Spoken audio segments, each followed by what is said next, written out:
0 degree নিচে চলে আসার কারণে এখানে সবাই সহজভাবে ঢুকতে পারবে না, তখন বার্ন ইউনিট হয়ে যায়। অর্থাৎ বার্ন যে আমাদের যে একটা অধিক ঠান্ডা হয়ে গেলে তখন হাতটা জ্বলে যায়, যার কারণে আমাদেরকে 2 মিনিট 3 মিনিট পর প্রবেশ করতে হয়, আবার ব্যাক হয়ে আসতে হয়। এভাবে লাইফ লাইন দিয়ে আমরা কাজ করছি।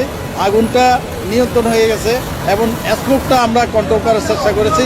এর সাথে সাথে ঠান্ডার পরিমাণটা যেভাবে কমানো যায় সেটা আমরা কাজ করে যাচ্ছি। না হতাহত বা অন্য কোনো কিছু এই মুহূর্তে এই ধরনের কোনো কিছু না। সার্বিক অবস্থা এখন আমরা নিয়ন্ত্রণে নিয়ে আসছি। এখন আমাদের কাজ হলো যে আমার 3টে কাজ করেছি। একটা হলো যে আপনার যেখানে মালামালগুলো আছে, মাছের যে কার্টুন আছে, এগুলোকে সরিয়ে আনা। দ্বিতীয় কথা হলো যে ঠান্ডার পরিমাণটা আছে, ঠান্ডাকে কমিয়ে নিয়ে আসা। 3 নম্বর হলে স্মোককে সরিয়ে ফেলা। এই 3টার কাজ। আমরা 11টা 40-এ এসেছি, বাট আমরা এই মুহূর্তে 11টা 40-এ আমরা 8টা ইউনিট কাজ করেছি।